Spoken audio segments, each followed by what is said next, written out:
Ici Dominique Arsenault, bienvenue à la Grande Ludothèque, votre magazine culturel du jeu vidéo. Nintendo, c'est l'éditeur de jeux vidéo avec le plus grand nombre de personnages vedettes. On le voit dans les jeux Super Smash Bros. Qui réunissent Mario, Zelda, Donkey Kong, Metroid et bien d'autres encore. Mais plusieurs d'entre nous avons découvert dans un des jeux Smash une bande de personnages méconnus. Des garçons et des filles en armure et en épée, au look animé ou manga, tous vaguement similaires, outre la couleur des cheveux. Marth, Ike, Roy, Robin, Lucina, Corrin, Byleth. C'est qui tout ce beau monde? Ils proviennent de Fire Emblem, une série de jeux de stratégie éditée par Nintendo depuis 1990, mais assez peu connue en dehors du Japon. Aujourd'hui, on s'intéresse à cette série de jeux de tactique militaire où l'on doit approfondir nos relations humaines avec les personnages, en compagnie de Michel Raby, qui en fait l'étude dans son mémoire de maîtrise. Bonjour et bienvenue à la Grande Ludothèque. Ça fait plaisir de vous retrouver autour du jeu vidéo.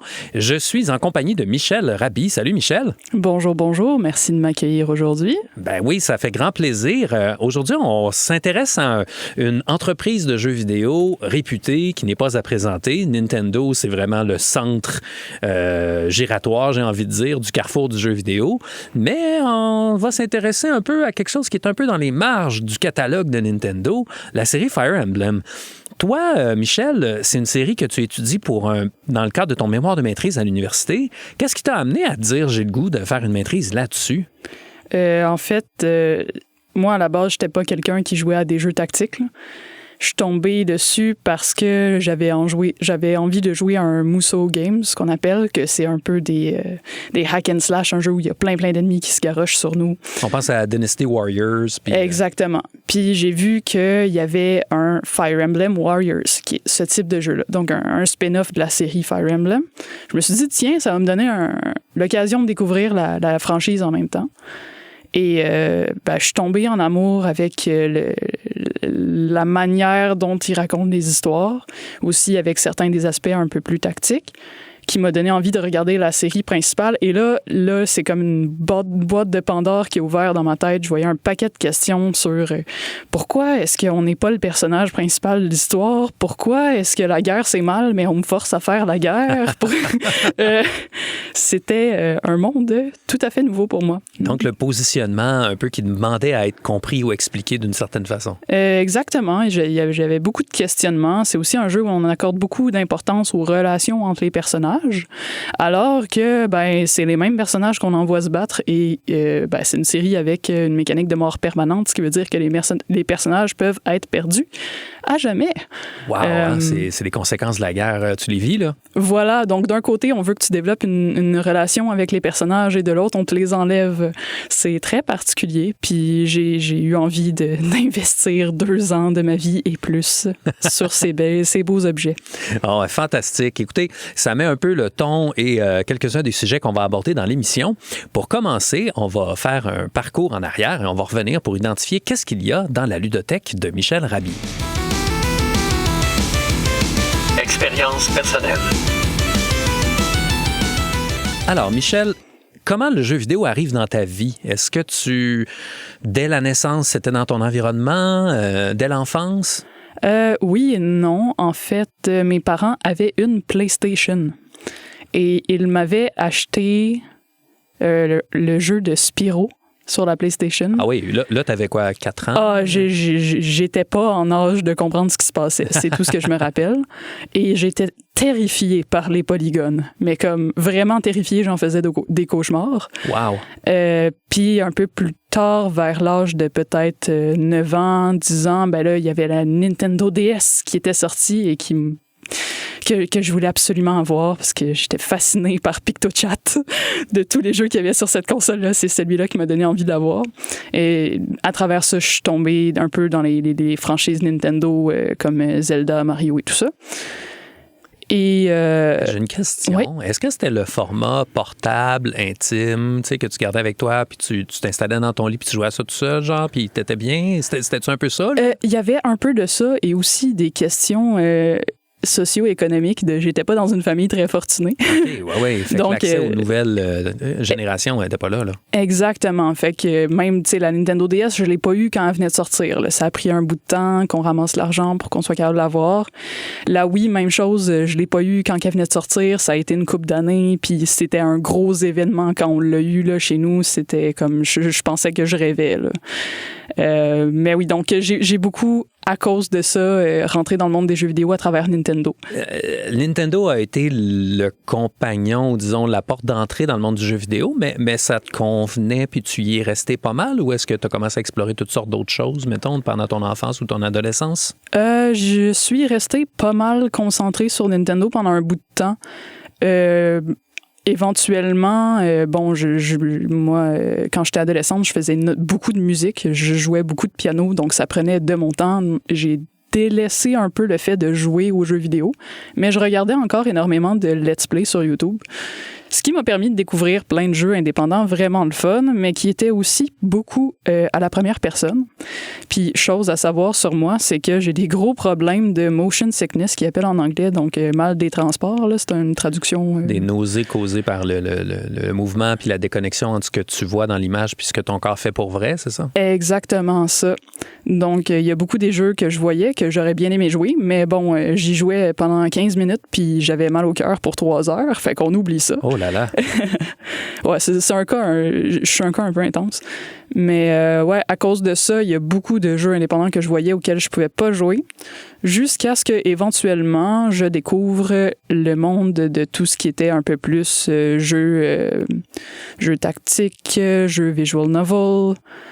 Tout ce qui était vraiment un peu plus image par image, où il n'y a pas plein de déplacements de caméra qui normalement aident les gens à s'immerger dans un jeu, mais qui, dans mon cas, m'en font sortir assez vite. Ah ouais, est-ce que ça se produit aussi quand tu regardes, mettons, des gens jouer à StarCraft, puis là, ils cliquent la minimap pour se déplacer à gauche, à droite et tout? Est-ce que ça te fait cet effet-là aussi, ou...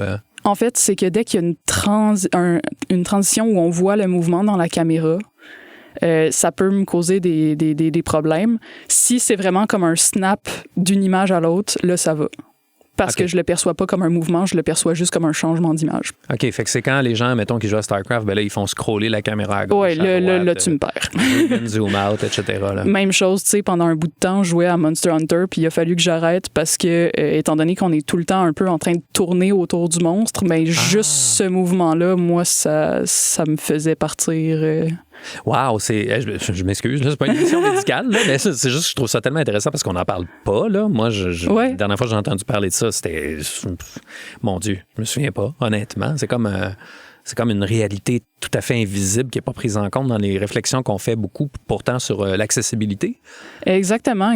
C'est vraiment un enjeu d'accessibilité, surtout, mettons, quand on mon niveau d'intensité. Là, il y en a pour qui c'est moins pire. Puis, tu sais, souvent, ce qu'on va dire aux gens qui ont de la motion sickness, c'est « Ah, ben recule-toi de l'écran, garde la lumière ouverte, utilise un écran plus petit. » Mais, tu sais, ça a ses limites. Là. Ouais, c'est ça. Tu peux pas changer la facture d'un jeu, la manière dont il est fabriqué en allumant la lumière, tu sais. Ton problème reste le même. C'est une genre de question d'accessibilité visuo-neuro-cognitivo, je vois. Ouais, quelque chose comme ça. Je m'y connais pas assez non plus pour m'avancer là-dedans. On fera pas semblant qu'on maîtrise ça, moi non plus, là, vraiment. C'est ça. OK, puis fait que là, c'est la découverte du jeu vidéo indépendant. Puis ça te mène vers les jeux de stratégie, de tactique et tout ça, parce que souvent, on a un point de vue stable, hein, en surplomb, pour pouvoir bien voir le champ de bataille, puis les unités, puis tout ça. Ouais, puis tu sais, ou même du côté des visual novels, où tout ce qu'on fait, c'est de la lecture, fait qu'il y a pas gros déplacement de caméra là-dedans. Quoique je dis ça, puis en même temps, je viens de commencer à jouer à Paranormasight, qui est un visual novel dans lequel il y a des déplacements de caméra. Ça en prend un pour être l'exception. Ouais, c'est ça. Mais grosso modo, c'est ça. J'essaye de trouver des genres de jeux dans lesquels l'image est plus fixe et donc que j'ai moins de problèmes. Ça me fait découvrir des beaux petits bijoux. OK. Puis là, quand tu es adolescente puis tu t'intéresses à tout ça, tu pratiques la musique jusqu'à quoi? Jusqu'à aller au cégep? Je sais pas trop. Oui. J'ai fait une cégep. J'ai fait un cégep. Dans le fond, j'ai fait de la musique de manière assez intense jusqu'à 19 ans à peu près. Après ça, j'ai lâché puis là, je suis retombée un peu plus dans les jeux vidéo parce que je voulais m'en aller en conception sonore de jeux vidéo. Conception sonore pour les jeux vidéo. Ouais. Puis j'ai même été travailler dans une boîte de réalité virtuelle super splendide, qui est une boîte à vocation sociale où ils font toutes sortes de simulateurs pour la santé mentale, le bien-être physique, mais aussi pour des trucs plus culturels, pour des musées, des choses comme ça. C'était très, très, très intéressant. Ça m'a permis de découvrir le milieu de la recherche, mais j'ai aussi réalisé que j'aimais pas ça faire de la production. Fait que...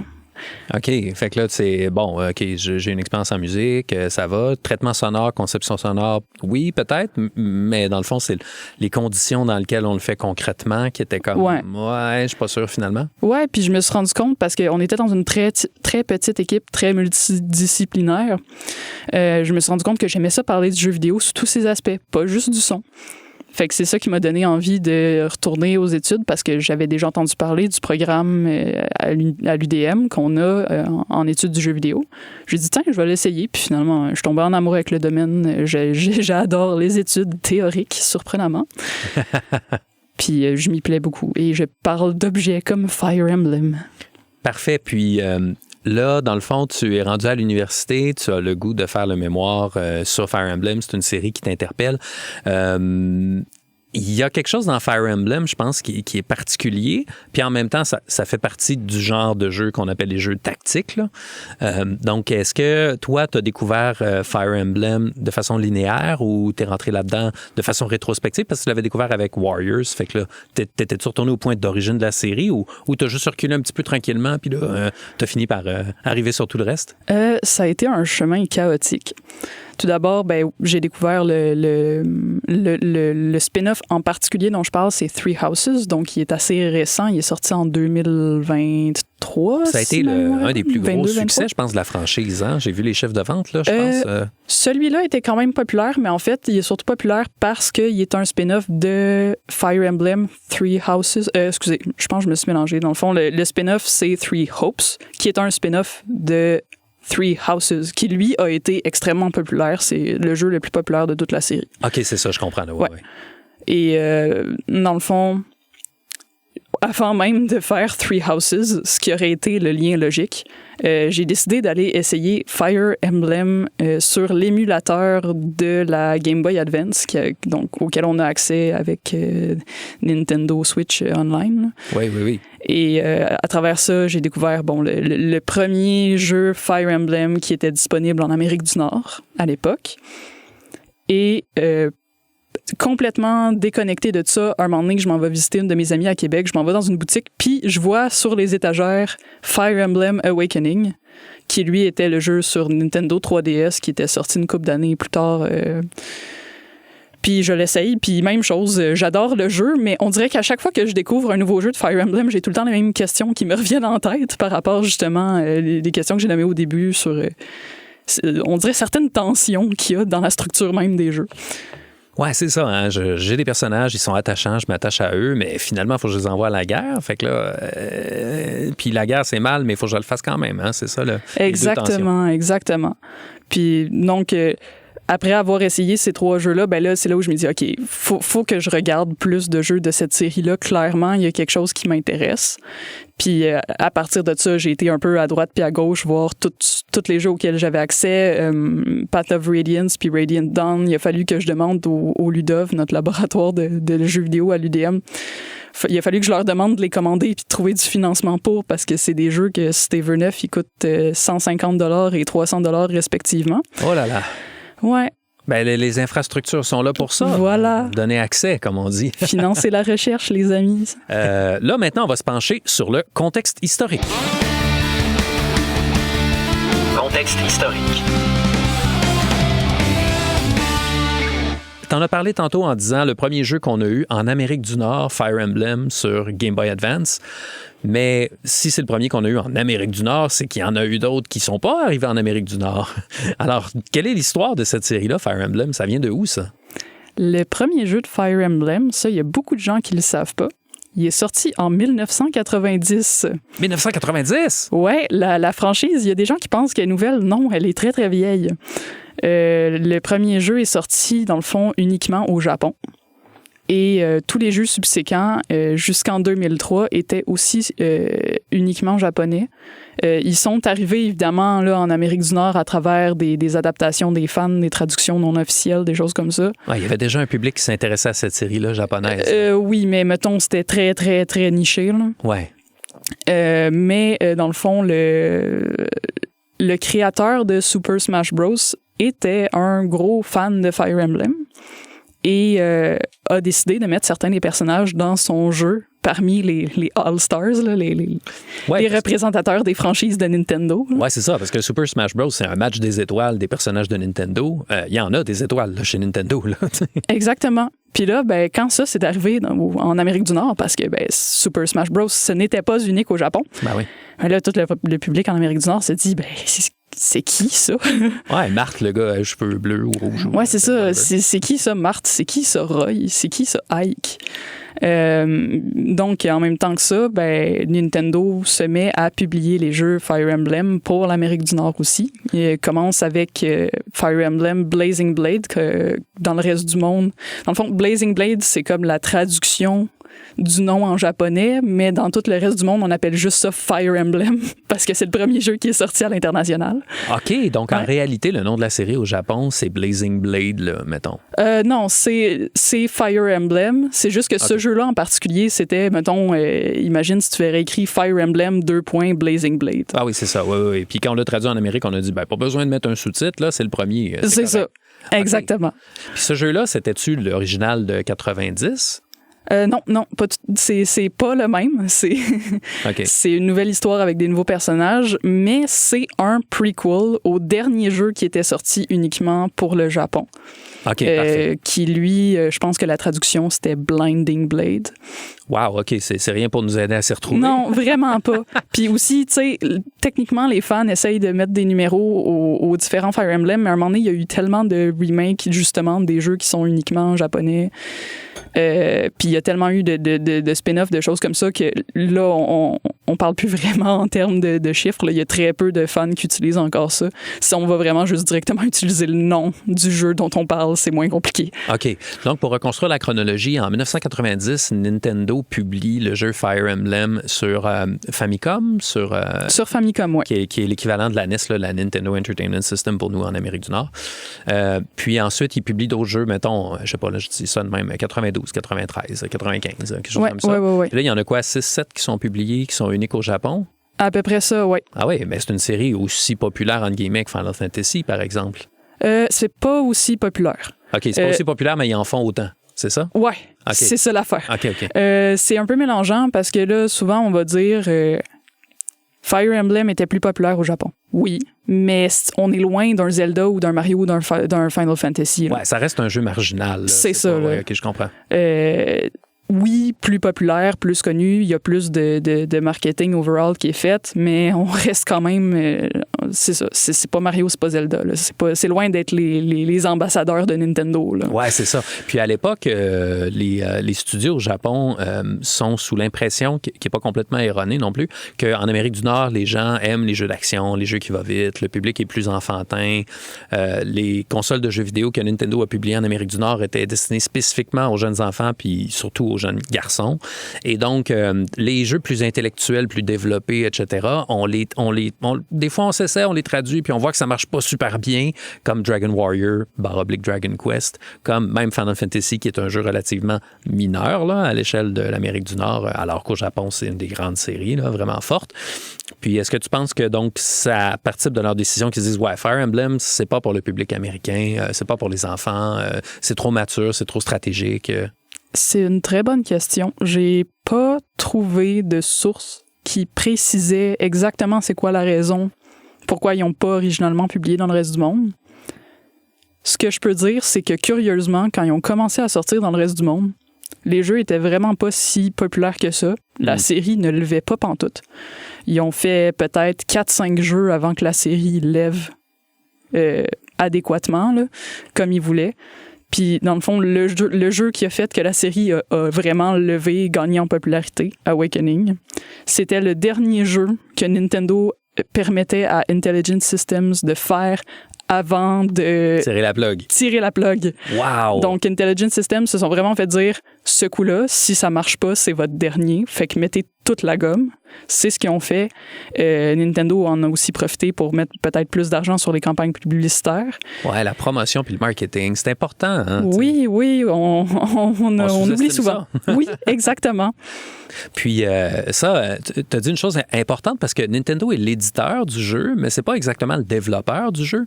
Puis ça, pour nos auditeurs, nos auditrices qui connaissent peut-être moins le fonctionnement de l'industrie, le développement de jeu, c'est vraiment les créateurs, les programmeurs, les artistes, les scénaristes et tous les gens qui participent à fabriquer le jeu, créer le code, créer les contenus. Tandis que l'éditeur, c'est plutôt la personne qui s'occupe de commercialiser un produit à partir du travail des développeurs. Un peu, puis là, je reviens peut-être à ton enfance ou tes études en musique, mais un peu comme l'artiste musical puis son étiquette de disque, sa maison de disque. Hein, qui est comme son éditeur, là, qui décide, OK, toi, tu fais des chansons, c'est cool, mais maintenant, pour vendre un album, ça prend plus que juste des chansons. Il faut les mettre en ordre, il faut payer du artwork, il faut payer la production, il faut les distribuer en magasin, il faut payer les frais, il faut mettre l'avance monétaire et tout ça. Puis là, dans le cas de Fire Emblem, c'est développé par un studio qui s'appelle Intelligent Systems, qui est un studio affilié à Nintendo, dans le fond, qui produit des jeux pour eux.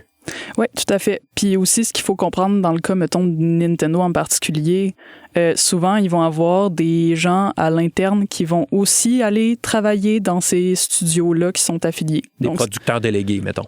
C'est ça, c'est pas complètement indépendant. Fait que c'est pour ça que souvent, quand on va regarder les noms des studios développeurs dans les crédits, des choses comme ça, sur Wikipédia et compagnie, il va y avoir Nintendo et Intelligent Systems ou l'inverse. Mm-hmm. Ce sera jamais ou rarement juste Intelligent Systems. Ouais, OK. Ils vont déléguer une partie de l'équipe qui va travailler à la production concrètement là, avec l'équipe d'Intelligent Systems, ce qui fait que c'est un titre développé conjointement, disons. Ouais, c'est ça. OK. Puis Intelligent Systems, leur première... moi, je ne sais pas si c'était leur premier jeu, mais moi, la première fois que j'en ai entendu parler, c'était pour une série qui est comme le précurseur de Fire Emblem. Nintendo Wars. Oh, ça, tu m'apprends quelque chose. Ah ouais, pas vrai? Vas-y, je t'écoute. Ben, écoute, sujet à vérification, il me semble qu'Intelligent Systems, c'est eux qui avaient fabriqué la série qui s'appelle, ce qui est devenu Advance Wars plus tard, mais qui au départ s'appelait Famicom Wars ou Nintendo Wars, qui étaient des jeux de stratégie militaire à l'époque moderne, avec des tanks, puis des avions, puis des trucs comme ça, avec une grille. Puis là, tu déplaces tes unités sur la grille. Ils ont un certain nombre de cases de mouvement. Puis là, ils attaquent. Puis là, ça fait perdre des points de vie aux unités adverses. Puis il y a une personnalisation des commandants des armées qui sont un jeune à casquette vraiment cool. T'sais. Puis là, c'est lui le leader de l'armée des oranges. Puis là, l'armée des bleus, c'est une dame en uniforme un peu militaire. Puis bon, tu sais, fait que les commandants ont leur personnalité là, autour de ça. Puis l'idée, c'était, je pense, de faire des jeux de stratégie qui soient très accessibles. Donc, tu sais, ça devient de plus en plus complexe à un moment donné. Je pense qu'au fil de la série, ils ajoutent des morceaux. Mais c'est une série qui avait commencé, il faudrait que je vérifie la date, là. C'est peut-être en 88 ou en 89, là, donc tout juste avant Fire Emblem. C'est peut-être pas la manne pour Intelligent Systems puis pour Nintendo, mais ça fonctionne assez bien quand même pour que Advance Wars, qui est très populaire, mène d'une certaine façon au spin-off, ou on pourrait dire la deuxième série que va devenir Fire Emblem, qui n'arrivera jamais à être aussi populaire que Advance Wars et Famicom Wars et tout ça, je pense, là, d'après ce que j'ai lu un peu sur le sujet. Mais pour Fire Emblem, il y a aussi une évolution interne à cette série-là. Comment ça se décline? C'est quoi les jeux, dans le fond, dans l'ordre pour la série principale? C'est sûr que je suis moins familière avec ceux qui sont, qui sont uniques au Japon officiellement. Ouais. Je suis un peu plus familière avec ceux qui commencent à partir de Fire Emblem Blazing Blade, donc celui qui était sorti sur la Game Boy Advance à travers le monde. Blazing Blade garde la formule assez traditionnelle des jeux uniquement japonais, de ce que j'ai compris. La différence, c'est qu'il introduit un personnage joueur qu'on contrôle pas vraiment 99% du temps. Dans le fond, c'est une espèce de personnage tacticien qui est derrière la caméra, qui va apparaître des fois très, très, très brièvement sur le terrain pendant les cinématiques, mais qui après ça disparaît parce que dans le fond, c'est toi, puis toi, ben, ce que tu fais, c'est que tu donnes les ordres, tu te bats pas. Oui, c'est ça. Donc, on a diégétisé, on a rentré dans la diégèse, dans l'univers de la fiction. On a rentré toi comme joueur qui donne des ordres.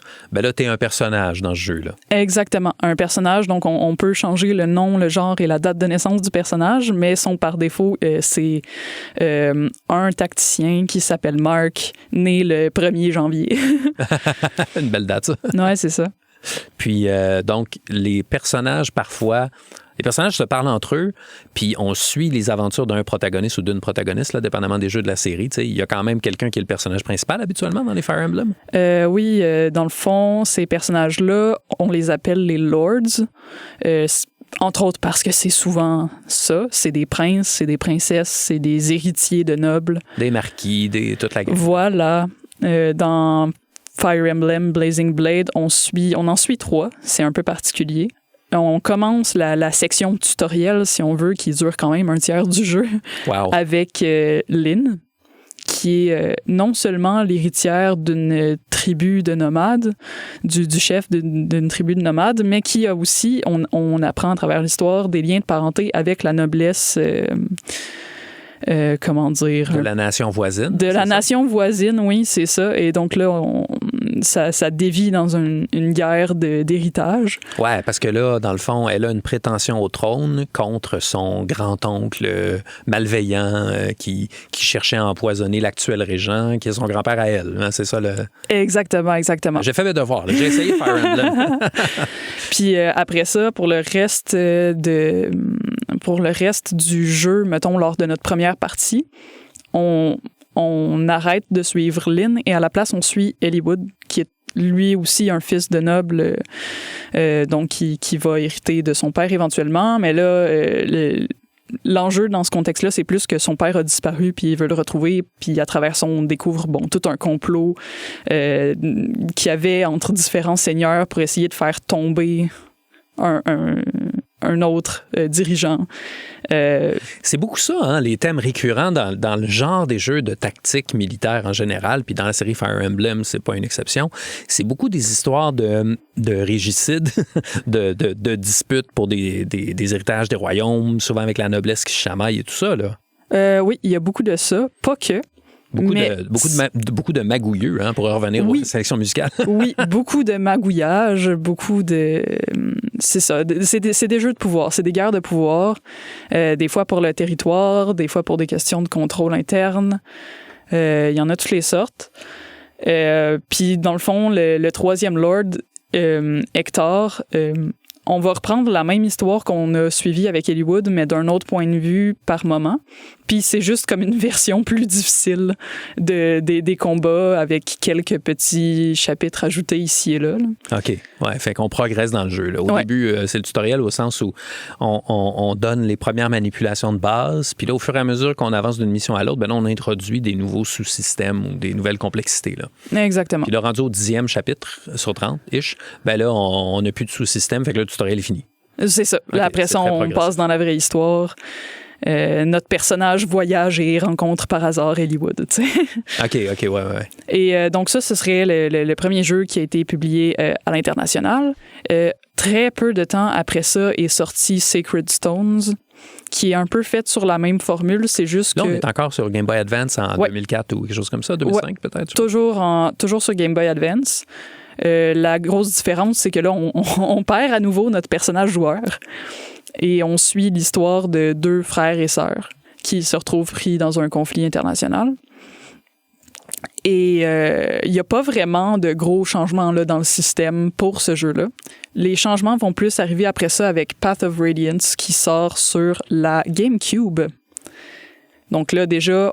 on a notre premier jeu, je crois, dans un environnement 3D.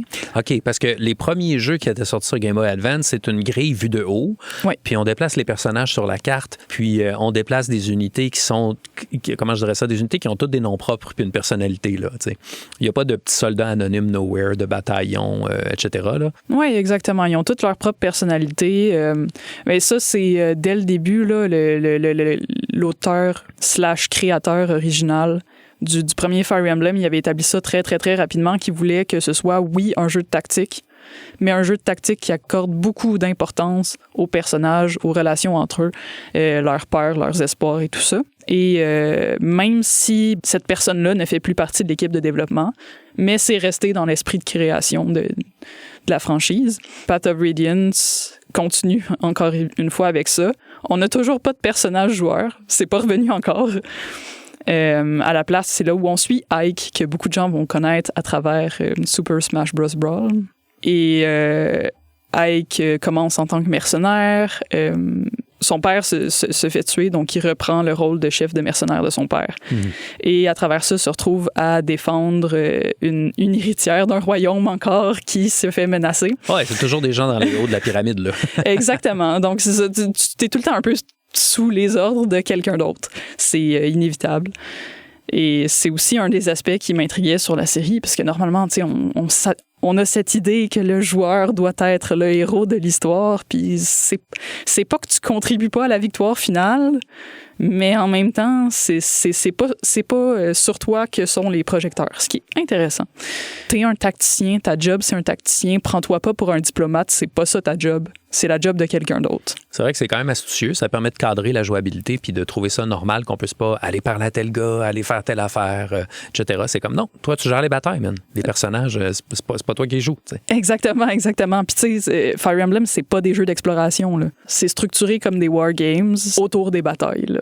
Le autre chose arrive à travers les conversations de soutien, où là, on peut faire développer les liens entre les différents personnages qu'on contrôle en les plaçant à proximité sur le champ de bataille. Donc, c'est un peu une mécanique qui permet de représenter le fait que les personnages apprennent à se faire confiance. Ouais, c'est intéressant ça parce que tu sais souvent dans les scénarios, dans les combats, il faut que tu places tes personnages au bon endroit stratégiquement. Mais là des fois tu te dis bon, peut-être que c'est pas optimal pour moi de les mettre un à côté de l'autre, mais j'ai peut-être envie de voir s'ils vont pas se parler puis avoir une conversation, c'est ça? Ouais, exactement. Généralement, il faut déclencher ces conversations-là, puis il arrive après un certain nombre de tours où les personnages ont été assez proches l'un de l'autre sur le champ de bataille. Mm-hmm. À partir de Path of Radiance, par exemple, on commence à sortir un peu les conversations de support du champ de bataille. On peut les avoir, ce qu'on appelle un peu la phase préparatoire. Tu as un menu dans lequel tu gères tes inventaires, tout ça, tes points d'expérience. Puis il y a une section dans laquelle tu peux décider de où est-ce que tes supports s'en vont, avec qui est-ce que tu veux avoir des conversations, tout ça. Mm-hmm. Puis par la suite, les prochains jeux qui sortent, qu'est-ce qu'ils vont amener comme nouveauté? Peut-être que ça fait juste continuer la série selon les mêmes bases aussi, je sais pas. Radiant Dawn garde un peu plus ou moins les mêmes bases. Il y a des petites mécaniques un peu différentes ici et là, mais on reste un peu sur le même principe. Après ça, Awakening, qui était l'ultimatum que Intelligent Systems se sont fait donner, va aller rajouter toute une dimension dating simulator, simulateur de drague, qu'on dirait en français, pour ajouter de l'intérêt à ces relations-là entre les personnages. Et aussi, on retrouve enfin un personnage joueur qui est encore une fois une tacticien, mais que là, on peut aussi utiliser sur le champ de bataille. Wow, c'est quand même spécial parce que si tu as des mécaniques de... Parce que dans le fond, il y avait déjà des notions de est-ce que tes personnages ont développé une relation, est-ce qu'ils sont plus amis, etc. Mm-hmm. Sauf que quand on rentre dans l'idée du dating sim, c'est que tes relations peuvent mener jusqu'à l'intérêt amoureux. Le fait que tu joues un tacticien, est-ce que ça brouille pas un peu les possibilités, là? C'est comme... weird, là. Oui, c'est une position un peu ambiguë pour le joueur, là. Le nom, mettons, par défaut de ce personnage-là est Robin, mais on peut le changer, on peut changer son apparence, on peut même changer sa voix okay. Et son genre et tout ça. Mais oui, c'est une drôle de position parce que Robin a sa propre personnalité, il a ses propres dialogues. Tu peux le ou la matcher avec n'importe lequel des personnages jouables. OK, on romance pour nous-mêmes. On romance pour nous-mêmes. OK. Mais on romance aussi pour tous les autres personnages. Ah oui, c'est ça qui est bizarre. On fait l'entremetteur, l'entremetteuse, mais en même temps... On voit la chimie des personnages qui se développe au fur et à mesure des supports qu'on va appeler le niveau C, niveau B, niveau A, et le niveau S, finalement, est le niveau où il y a une demande en mariage. Fait que ça, c'est introduit là, donc ça vient comme augmenter cette dimension-là. Puis là... ensuite, on a eu quoi? Three Houses, qui a été le méga succès populaire. Avant ça, il y a eu Fire Emblem Fates. Il était divisé en 3 jeux. Wow. D'abord, il y avait Fire Emblem Fates Conquest, et Birthright. Il y en a un dans lequel tu joues un pays qui est très, très, très impérialiste et colonialiste, et dans l'autre, tu joues un pays qui essaye un peu de défendre sa position. Et après ça, ils ont sorti une troisième version du jeu disponible uniquement en DLC via la boutique en ligne Nintendo sur 3DS, donc qui est techniquement rendu un média complètement perdu. Là. Oui, parce qu'on peut plus y accéder parce qu'ils ont fermé cette boutique-là. Voilà, exactement. Est-ce que c'est un move à la Pokémon, ça? Oui, pas mal. Yellow, Red, Blue, puis... Je dirais la principale différence, c'est que Birthright puis Conquest, c'est vraiment les deux côtés d'une même médaille. OK, ouais. Donc ça, c'était l'avant-dernier jeu, puis ensuite, le dernier qui était Three Houses, qui a été le grand succès commercial. Oui, Three Houses a été un gros succès commercial. Il y a une narration à embranchement aussi, donc on peut choisir entre 3 camps différents, 4 techniquement. La différence, c'est que là, tout est dans le même jeu, donc on n'est pas obligé d'acheter plusieurs copies ou d'acheter quelque chose sur Nintendo en ligne ou peu importe. Et par contre, ce n'est pas le dernier, je te corrige, parce qu'il est sorti, même si plusieurs fans aimeraient l'oublier, Fire Emblem Engage. Je sais pas ce que c'est. Fire Emblem Engage, c'est un Fire Emblem. En termes de jouabilité, c'est le standard tactique, tout ça. La raison pourquoi les gens ont pas trippé, c'est que l'écriture a été vraiment très, très, très critiquée. Et aussi, au lieu d'avoir complètement des nouveaux personnages, on a quelques nouveaux personnages et on va retrouver les héros de tous les jeux précédents à travers comme leur version d'une emblème qui est comme un anneau que le personnage principal porte pour faire apparaître ces personnages-là. Oh, OK. Fait qu'ils sont dans des Pokéballs. Ouais, quasiment. Là, on les summon. Quasiment. Wow. OK, j'imagine. Ça donne comme accès à des capacités de plus, tout ça. Puis, mettons, pour reprendre l'aspect dating simulator qui a été ajouté à la franchise, ben là, c'est que tes anneaux, tu peux les polir. Puis les personnages émettent des réactions vocales. Fait que pardon?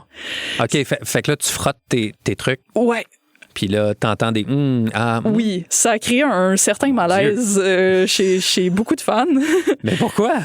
C'était quoi l'idée? Parce que le fanservice, Dominique. Parce que le fanservice. Voilà.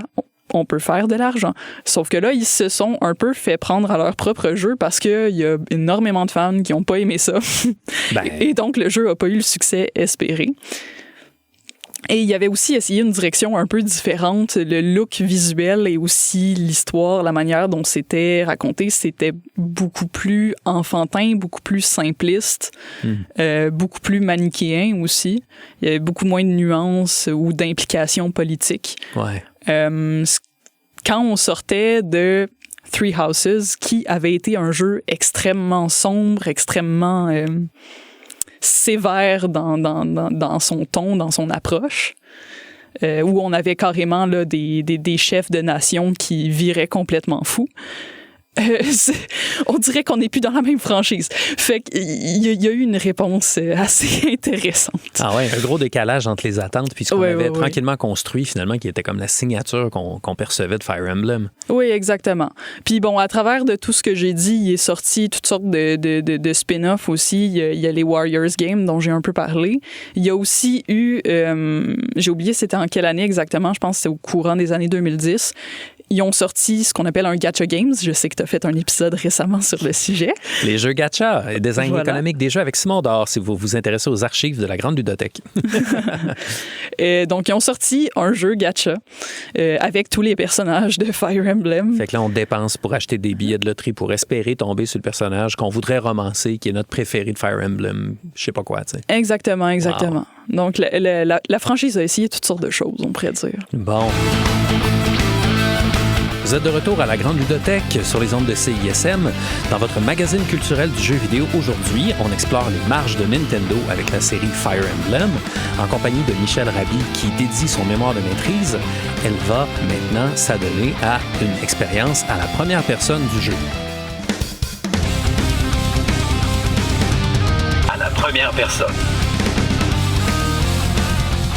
Donc, j'apprends tout d'abord qu'une noble de mon pays a été kidnappée et emmenée dans le pays voisin. Je m'y rends avec mon armée pour essayer de découvrir ce qui s'est passé. Un coup rendu sur place, le chef du pays voisin me dit que la noble a traversé la frontière sans sa permission et donc qu'il est tout à fait dans son droit de la punir comme il en voit la nécessité. La noble, elle, de son côté, dit qu'elle défendait un village dans son pays à elle de brigands qui venaient du pays voisin et que ces brigands-là l'ont kidnappée et l'ont forcée à traverser la frontière malgré elle. Ah ben là, c'est une chicane de clôture qui dégénère, là. Oui, exactement. Notre pays essaye de régler ça de façon pacifique. Évidemment, le pays voisin a des demandes complètement déraisonnables. Ça dégénère en un conflit militaire. Donc là, je dois me retrouver dans l'écran de préparation où je choisis mes unités, je choisis quel équipement je leur donne et j'essaye de regarder un peu la carte en préparation, voir, OK, les soldats ennemis, c'est quel type, qu'est-ce que j'ai dans mes soldats à moi qui va être meilleur contre eux et aussi comment est-ce que je place mes soldats sur la carte d'une manière optimale parce que dans ce niveau-là, je dois tenir compte du fait que non seulement je veux tuer les ennemis, vaincre les ennemis. Je veux aussi aller sauver la pauvre noble qui s'est fait kidnapper. Ouais. Qui, bon, dans ce cas-ci, est une guérisseuse, donc elle n'a pas gros moyen de se défendre. Parfait. Surprenamment, il y a un mage qui apparaît derrière elle pour la sauver, qui s'était faufilé, malgré les ennemis. Et donc, il l'aide un peu à se défendre, mais lui aussi, il est pas très, très fort côté défense. C'est ce qu'on appelle un squishy. C'est un très squishy. Il est un peu utile pour le combat, mais quand même, faut que j'aille les sauver puis vite. Il y a un passage très, très étroit qui me permet de couper pour me rendre à eux plus vite, mais mes soldats passent juste un à un et l'ennemi me bloque le passage. Donc, soit j'essaye de mettre toute la gomme en optimisant mes attaques pour passer le plus rapidement possible, soit j'espère que mes deux copains vont arriver à en tuer assez de leur côté pour me rejoindre. J'opte pour mettre toute la gomme autant que possible pour me rendre à eux le plus vite possible et les sauver. Après ça, l'ennemi m'envoie des wyverns, donc des chevaliers montés à dos de... Les genres de dragons, là. Un espèce de dragon, c'est ça. Et ces wyverns-là, ils frappent fort, puis ils peuvent se rendre n'importe où parce qu'ils volent. Je peux pas leur bloquer le passage. Oh là là! Donc, vite, je dois les éliminer. Et je sais que, bon, les archers sont particulièrement forts contre toutes les unités montées volantes, qu'on appelle. Donc, toutes les unités qui sont à dos de Pégase ou à dos de Wyvern. Je m'empresse de me débarrasser de ces Wyverns. Et en faisant mes mouvements de façon très, très, très patiente, en m'assurant de mettre la pauvre noble hors de danger, j'arrive petit à petit à monter au travers des différents paliers du niveau qui se présentent un peu comme une colline avec plusieurs étages. Et j'arrive finalement à me battre contre le boss final. Et là, je l'attaque avec le personnage qui, je pense, va arriver le mieux à le vaincre. Dans Fire Emblem, chacun des personnages peut attaquer le boss final, mais selon le personnage qu'on choisit, la réponse du boss va être différente. Et donc là, j'ai mon petit dialogue unique qui me mène à la fin du combat parce que je le bats, parce que je fais de très bons choix stratégiques. Wouhou! Wouhou!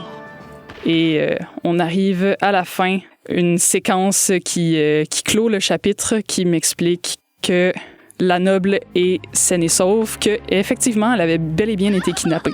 J'ai bien fait de la sauver. Et j'ai bien fait de sauver aussi le petit mage en même temps. Et c'est la fin du chapitre. Une autre journée bien réussie dans l'équipe de, j'allais dire Marc, là, mais en tout cas, le stratégiste, là, la stratégiste. Ouais, dans celui-là, c'est Robin. Robin, donc une belle journée réussie pour Robin et ses collègues. Voilà. discussion et réaction. Je prends une petite seconde pour énumérer quelques-unes des réactions que j'ai obtenues lorsque j'ai annoncé le sujet de cette émission sur la série Fire Emblem. Il y a Antonin qui est vraiment grand fan de cette série-là et qui identifiait 2 must-play, 2 jeux incontournables qu'il faut jouer dans la série, Fire Emblem sur Game Boy Advance, l'original, et Awakening au 3DS. Il nomme aussi un titre qui est sorti au Super NES, mais qui est assez ambitieux et pas pour commencer selon lui. Il y a Damon aussi qui réagissait en disant qu'il avait hâte à l'épisode parce que Fire Emblem fait définitivement partie de sa liste de grands rattrapages à faire, de grands rattrapages au pluriel de jeux de série qui sont à faire.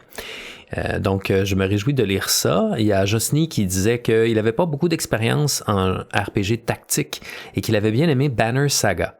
Est-ce qu'il y a des recommandations? Antonin a donc énuméré Final Fantasy Tactics, Tactics Ogre Reborn. Alors ça, c'est un remake de Tactics Ogre. Il y a Persona 5 Tactics. Et pas du tout un classique, mais plutôt un jeu assez moderne, Into the Breach.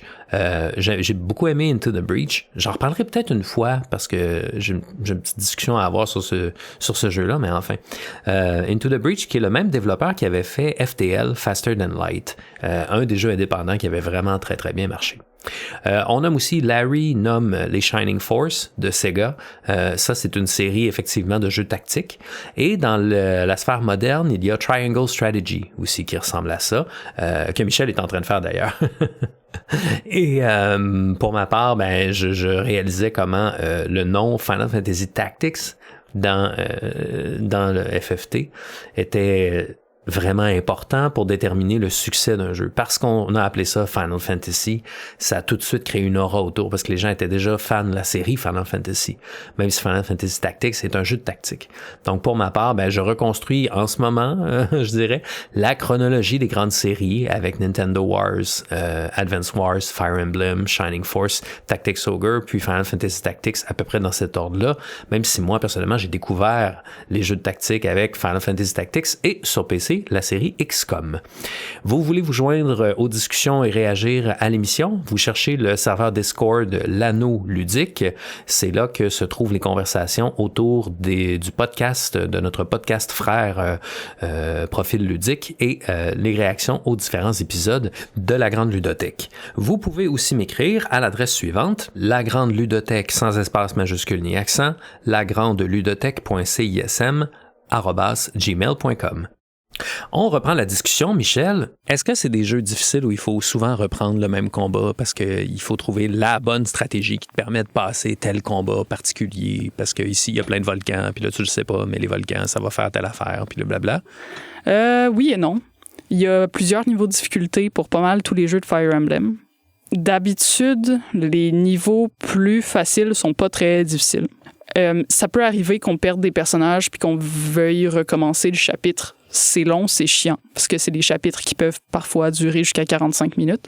Mais généralement, si on joue, mettons, à la difficulté normale, surtout normale version Amérique du Nord, parce que oui, Fire Emblem a une version normale qui est pour l'Amérique du Nord et une version normale qui est pour le Japon, qui est plus difficile. C'était assez caractéristique, ça, à l'époque. Voilà. Ils ont gardé ça. Normalement, c'est pas impossible à faire. Là. Il y a quand même beaucoup de choix de tactiques différentes qui vont fonctionner. Mais c'est ça. Il y a toujours le risque de, si on perd un personnage, est-ce qu'on est attaché à ce personnage-là? Est-ce qu'on veut le sacrifier? Est-ce qu'on est prêt à recommencer tout ce qu'on a fait avant? Parce que c'est facile d'en négliger un. Il y a un gros facteur aussi de générateur de nombres aléatoires. Où là, ben, tu sais, un coup critique est si rapidement arrivé. Tous ceux qui jouent à des jeux de rôle de table le savent. Absolument. Donc, il y a toutes sortes de facteurs là, qui peuvent faire en sorte qu'on a oublié qu'il y avait un ennemi qui pouvait se rendre jusqu'à notre personnage qu'on n'avait pas vu. Faut constamment regarder beaucoup de types d'informations différentes. Mais là, c'est extrêmement fragile parce que si on a un personnage qui se fait donner un coup et qui tombe à 0 point de vie, il est mort, c'est fini, that's it. Oui. On n'a pas de potion pour le ressusciter. On n'a pas un système où quand tu tombes à zéro, t'es blessé, puis là, un de tes collègues peut venir te remettre sur pied. Ou dans Final Fantasy Tactics, quand un personnage meurt et tombe à zéro, ben, il est par terre, puis là, t'as 3 tours de grâce pour réussir à finir le combat avant qu'il meure pour de bon. Ah non, il n'y a pas de tour de grâce dans Fire Emblem. Tombe à zéro, t'es mort, c'est fini. Voilà. Wow. Puis soit narrativement, on va le justifier que soit il est blessé de façon permanente, donc c'est un personnage qui n'est plus en mesure de se battre par la suite, mais qui, pour des raisons narratives, reste autour. T'sais. Ah, OK, oui. Ou on va carrément faire que ce personnage-là est mort. Tu l'as perdu, c'est tout. Tant pis. Puis dans certains cas particulièrement cruels, on va même avoir le personnage principal, le Lords, ou même le personnage tacticien, quand il y en a un, qui va réagir tout endeuillé de la mort de ce personnage-là qui vient de perdre la vie à cause de nos décisions. Au moins, on met ça en considération dans la balance puis on fait pas comme si ça n'était pas arrivé. Là. On l'adresse. C'est quand même bien, ça. Oui. Puis je pense que c'est un thème qu'on dégage certainement du jeu, là, que, tu sais, quand on prend des mauvaises décisions, il y a des conséquences, puis elles sont dramatiques, puis elles sont tristes. Oui, exactement. Le jeu rend ça, la franchise au complet, en fait, rend très clair le fait qu'il n'y a pas de gagnant avec une guerre. Tout le monde est perdant. C'est juste comment est-ce qu'on essaye de réduire les dommages, en fait. Est-ce qu'il n'y a pas un conflit ou une tension? Tu parlais de tension plus tôt à la première heure. Est-ce qu'il n'y a pas une tension entre ces deux impératifs-là, célébrer l'humain, les relations personnelles, puis en même temps prendre des décisions stratégiques froides? Oui, tout à fait. C'est d'ailleurs le sujet de mon mémoire, cette tension-là. Ah ben. Puis aussi, surtout, pourquoi est-ce qu'on ressent le besoin de la réexplorer encore et encore et encore à travers une série de jeux? Puis au début, je pensais que c'était une contradiction dans la série. Ah ouais, tu le vivais comme quelque chose qui marchait pas bien? Je le vivais comme on me demande de prendre soin de ces personnages-là, mais en même temps, on m'oblige à les mettre dans des situations de risque. On m'oblige à les faire souffrir. Puis inversement aussi, c'est supposé être un jeu un peu power fantasy de guerre, puis là tu veux que je passe du temps à développer mes relations personnelles, tu sais, avec eux.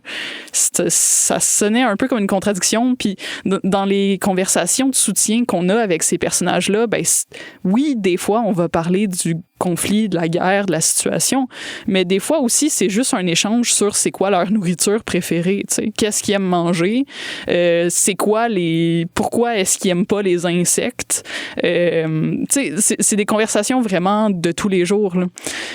Puis, à force de rejouer à ces jeux-là à répétition, j'ai compris, mais en fait, c'est juste pour... Ça nous permet de nous rappeler que, même en situation de guerre, les gens sont des gens, ils ont des peurs, ils ont des préférences, ils ont des traits de personnalité qui les dérangent, puis des fois, ils doivent se combattre à côté de gens qui ont ces personnalités-là, tu sais. Puis on s'en sort pas, puis la romance continue d'exister en temps de guerre. Les conflits familiaux aussi, tu sais.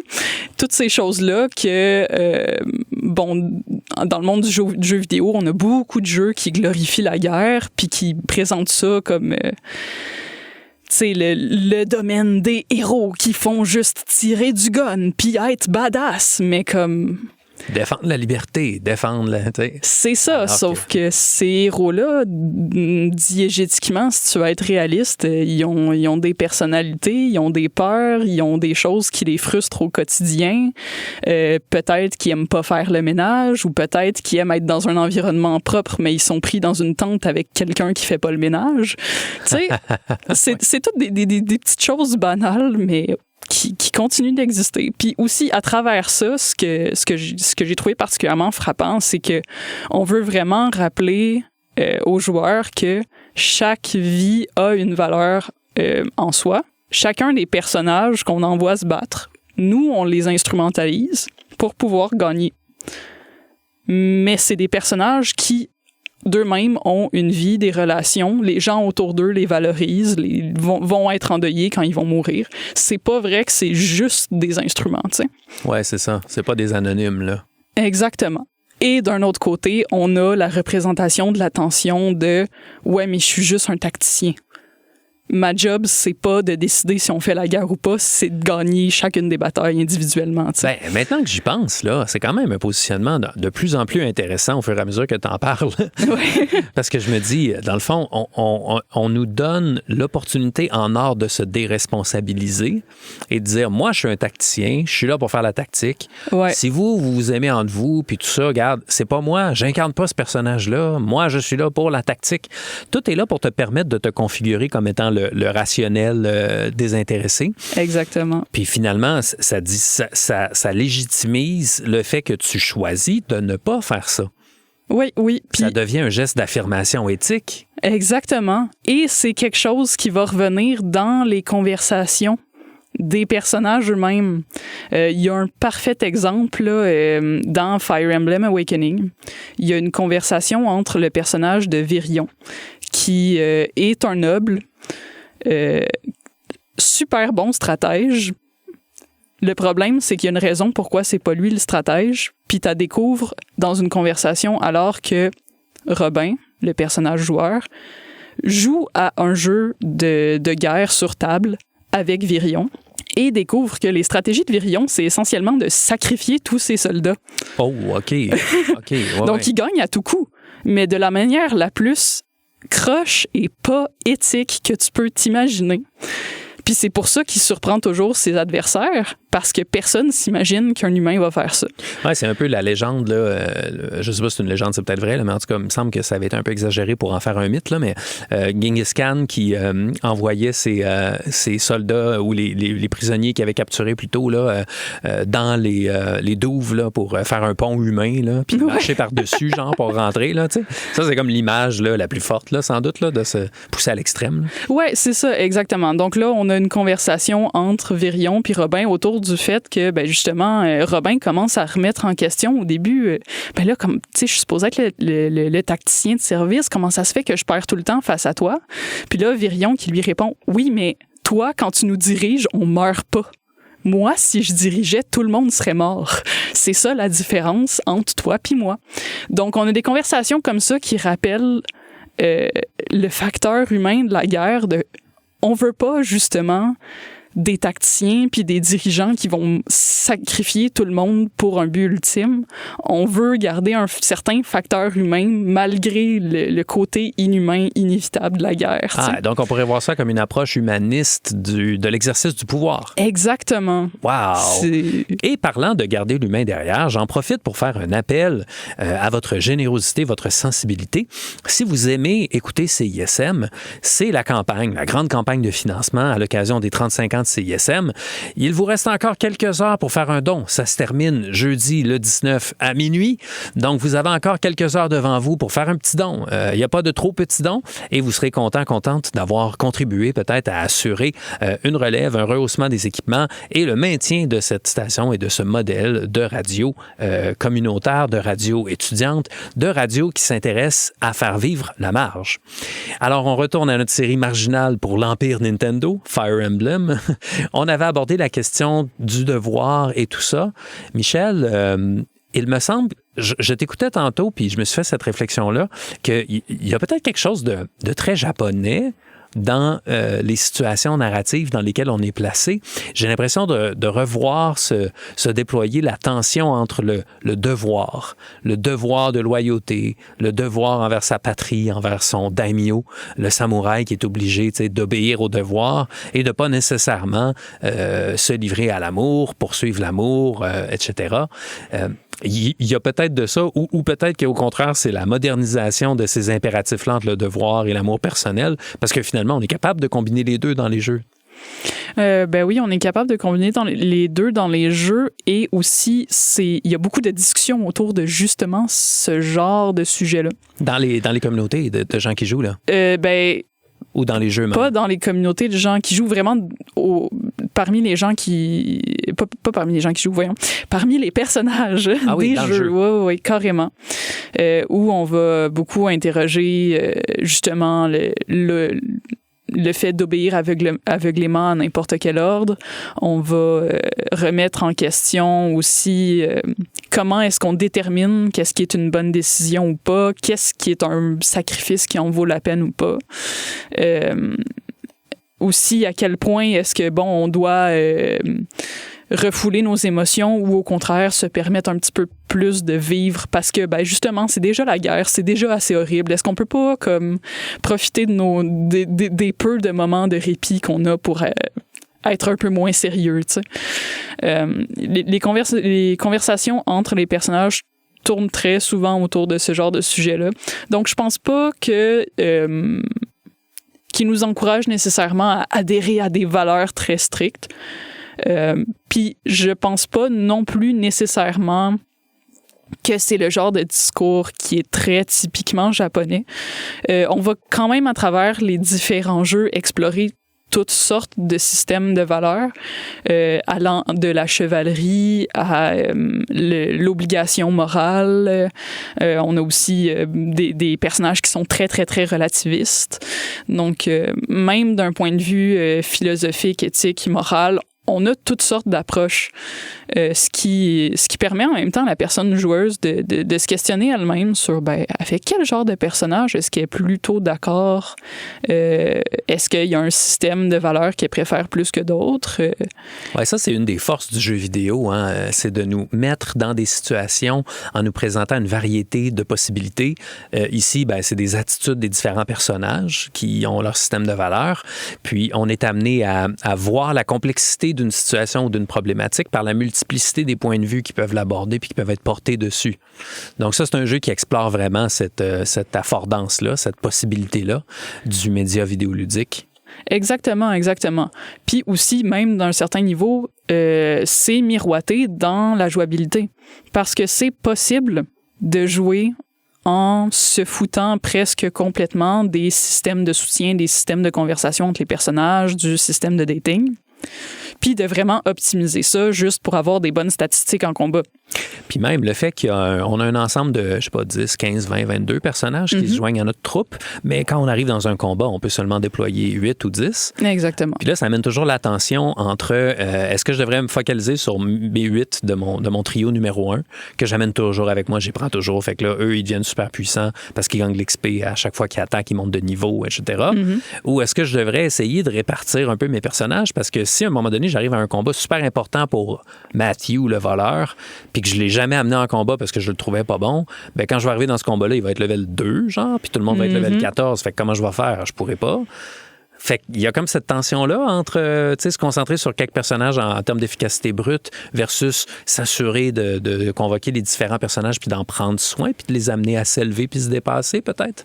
Oui, exactement. Il y a une question d'équilibrer comme, tu sais, chacun a son rôle, puis comment est-ce que tu les utilises, puis tu veux pas justement tout le temps te fier sur les mêmes personnages, un peu comme dans une armée, mais c'est pas vrai que t'as comme 3-4 Captain America qui battent tout le monde, puis que toutes les autres se tournent les pouces, tu sais. Si seulement on couperait des salaires, puis ça irait. Ben c'est ça. Fait que c'est important qu'il y ait comme il faut qu'on répartisse le mal d'une certaine manière.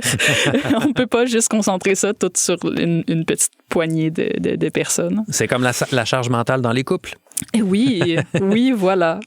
Puis, ça me fait penser aussi à autre drôle de référence qui m'est venue à l'esprit, je trouve. Mais ça va un peu dans le sens de ce que tu disais. C'est pas quelque chose de proprement japonais. C'est quelque chose d'assez répandu. T'sais, ça me faisait penser à Gears of War. C'est quand même pas mal aux antipodes de Fire Emblem dans mon esprit, mais je trouvais qu'il y avait quelque chose dans Gears of War de ces gros soldats américains aux gros bras. Tu sais, cliché, ça serait gros bas, petite tête, là. Mais dans l'univers de science-fiction, c'est l'apocalypse. Puis là, c'est les gros gars-là avec des gros bras qui découpent des méchants à chainsaw. Il y avait quelque chose dans ces jeux-là qui t'amenait à t'intéresser à ces personnages-là puis les humaniser. Puis là, ils se discutent entre eux de « Hey, tu te souviens quand on était au collège, puis telle affaire, c'est comme moi, ouais. Tu sais, puis j'ai hâte que la guerre soit finie. Tu me dois encore 20$, puis etc. » Fait qu'il y avait un peu cette espèce de faire voir les coulisses du métier de soldat pour voir des soldats en relation plus humaine? Oui. Je vois tout à fait le parallèle. C'est une bonne comparaison. Puis aussi, tu sais, ça fait changement des, bon, je vais dire jeux de tir parce que c'est eux qui me viennent en tête. Puis bon, c'est un peu les Call of Duty, les poster child de ça. Tu sais, cette idée que, en tant que joueur, t'es là pour de l'action, t'es pas là pour de l'histoire, tu veux juste tirer sur tout ce qu'il y a devant toi, puis on haït ce on monde-là. est tough. Mais il y a des jeux comme ça, comme Gears of War, ou tu sais, comme Spec of the Line. Ouais, Spec Ops The Line. Spec Ops The Line, c'est ça. Ça, c'est un jeu. Si vous... En tout cas, je vais juste me permettre de renvoyer à l'expérience de Jocelyne Bélanger du Grand Rattrapage qui avait joué à ce jeu-là. Puis j'étais tombé sur son stream. Puis il disait, tout le monde en parle, je suis un peu déçu. Tu sais, c'est super pro-américain, patriotique. Tu sais, voyons. Puis là, à un moment donné, tu t'attrapes la mission où là, ça se renverse de l'autre sens. Puis tu dis, OK, finalement, c'est vraiment une critique acerbe de ça, là, tu sais. Oui. Il y a un bout où ça se met à faire mal, puis tu comprends. Oui, absolument. On n'en parle pas plus, mais c'est vraiment un bijou, ce jeu-là. Qui sort justement de ce que tu décrivais, qui est effectivement le cas de plusieurs jeux qui disent, là, vous êtes ici pour de l'action, on va vous donner de l'action. C'est comme, tu sais, peut-être que... C'est ça, exactement. Puis c'est toute la beauté aussi des jeux, c'est que c'est pas juste des véhicules d'expériences ludiques, c'est des expériences ludo-narratives. Oui, alors le ludique et le narratif. Ouais. Puis là, il peut y avoir un conflit entre les deux, mais dans Fire Emblem, il semble plutôt y avoir... Enfin, toi, tu l'avais peut-être perçu au départ comme étant un conflit, puis là, finalement, tu dis, c'est pas un conflit, ça construit quelque chose de plus complexe. Exactement. C'est vraiment... la guerre en elle-même est une situation qui est pleine de tensions, autant entre les différents participants à la guerre que juste le fait d'être en guerre alors que tu dois quand même, en tant qu'humain, survivre, manger, tu as des besoins affectifs, tout ça. Ça n'arrête pas. Le corps humain continue d'être un corps humain, que l'on veuille ou non. Absolument. Et c'est cette complexité-là qui vient à être cherchée à travers la combinaison de deux systèmes qui, sur papier, ne devraient pas se retrouver dans le même jeu. C'est une drôle de juxtaposition. Oui, c'est ça. Puis finalement, ça dépasse la juxtaposition parce qu'il y a quelque chose de plus grand qu'on comprend à travers ça, qui est toutes les tensions puis les complexités autour de cette condition-là de participer à la guerre et faire la guerre. Exactement. Puis aussi, les jeux de Fire Emblem ont la particularité qu'ils utilisent beaucoup l'affichage de style visual novel à travers les dialogues. Donc, on est très, très proche des portraits des personnages. On voit leurs expressions faciales. Et, c'est... Les visual novels, en fait, l'idée, c'est que tu progresses en cliquant tout simplement pour lire le dialogue d'après. Qui est comme tourner une page d'un livre. Voilà. Et donc là, la personne qui joue au jeu prend vraiment une position un peu plus d'introspection, de calme, d'absorption d'informations. Et c'est là où on a toute la richesse des moments où les personnages rentrent en profondeur dans leurs états d'âme, dans leur philosophie, dans leurs conflits internes, tout ça. On a le temps d'absorber ça. Puis après ça, on nous met le combat où on est comme, OK, ça, c'est la réalité qui fait vivre toutes ces émotions-là à la personne que tu viens de voir. T'sais. Est-ce que c'est des jeux qui sont assez... c'est des jeux qui sont très linéaires en général. Tu fais les combats, puis des fois, tu as une side quest possible qui est de faire une bataille de plus, mettons, ou quelque chose comme ça? Oui, c'est à peu près ça. L'histoire principale, on va dire, est assez linéaire. À l'exception des deux jeux qui ont des embranchements. Puis encore là, tu sais, t'as comme 3-4 embranchements principaux, mais ils se redivisent pas de toutes sortes de manières. Là. Ouais. Donc, si on s'intéresse à cette série-là, on peut très bien regarder quelqu'un qui joue sur YouTube, puis, tu sais, on peut avancer vite dans certains combats des fois, puis ne pas être responsable de toute la planification stratégique, puis juste suivre le développement de l'histoire, dans le fond. On peut. Ce serait un peu dommage parce qu'on manquerait tout le côté affectif de se sentir responsable pour les personnages qu'on déploie en combat. L'autre raison aussi pourquoi ce serait un peu dommage, c'est que la manière dont les relations entre les personnages se développent à travers le système de soutien, et aussi, j'ai mentionné tout à l'heure que dépendamment du personnage qui va attaquer un boss, il va y avoir une ligne de dialogue différente. C'est le fun quand ces choses-là sont un résultat de nos propres décisions. Ça fait que tout le monde a un peu son propre trajet au travers de cette histoire-là, même si elle est globalement totalement linéaire. L'impact qu'on a sur la vie des personnages et aussi même, dans ces jeux-là, les personnages qui peuvent être romancés entre eux au-delà du personnage joueur. Généralement, à la fin du jeu, au moment du générique, si on veut, ils vont avoir des petits résumés qui expliquent ce qu'ils font ensemble ou pas. Après la guerre. C'est bien ça. T'as une conclusion. C'est ça, il y a une conclusion. Puis si on a tué un personnage, ils nous disent aussi qu'on l'a tué, puis ils nous font sentir très, très mal. Donc, il y a tout ce côté-là de l'expérience affective qui sera pas là si on regarde tout simplement quelqu'un jouer. Mais oui, si on veut voir le récit principal dans ses grandes lignes, on peut tout à fait regarder quelqu'un d'autre, puis l'histoire changera pas. Là. Ouais, OK. C'est intéressant ça parce que ça articule très bien la différence entre le high-level story, comme on dit, le récit prescripté par les scénaristes et tout ça, et le récit qui émerge de nos actions, le low-level story, qui est à travers la séquence de décisions que j'ai prises, j'ai vécu des choses différentes de personnes d'à côté.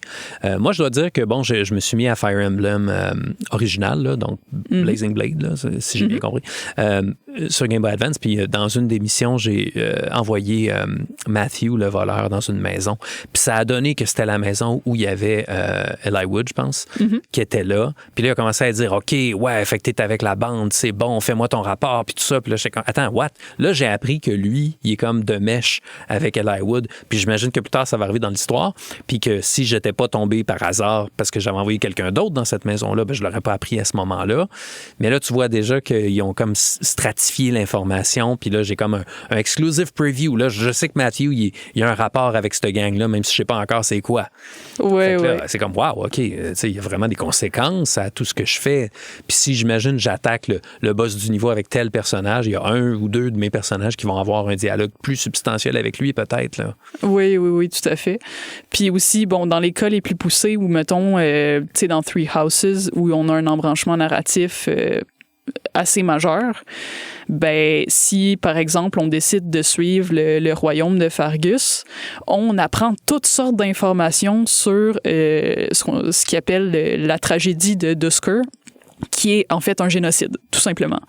Il y a des gens de Duscur qui ont été incités à faire un coup d'État contre le roi de Fargus. Et la réponse à ça a été un massacre total. Et à travers ce royaume-là, on en apprend beaucoup sur cette histoire-là. Là où, quand on va dans les autres branches narratives, c'est mentionné la tragédie de Duscur, mais on n'en sait pas plus que ça. On ne sait pas ce qui est si tragique que ça. On apprend à peine que c'est un génocide, tu sais. Puis c'est un peu intéressant, ça reflète quasiment l'histoire du monde réel où il y a des endroits dans le monde où il y a des génocides. Puis quand on n'est pas dans les pays concernés par ça, ça va être appelé justement des tragédies ou des guerres, des conflits. Ouais. On n'utilisera pas comme les vrais mots, puis on représentera pas à quel point est-ce que c'est horrible, tu sais. Tout l'euphémisme. Voilà. Donc ça, c'est un aspect aussi que j'avais trouvé très, très, très intéressant dépendamment des choix que la personne joueuse fait, elle va se retrouver face à des versions de la même histoire qui sont pas les mêmes puis qui soulignent pas du tout les mêmes événements, les mêmes camps, les mêmes valeurs, tu sais. Wow!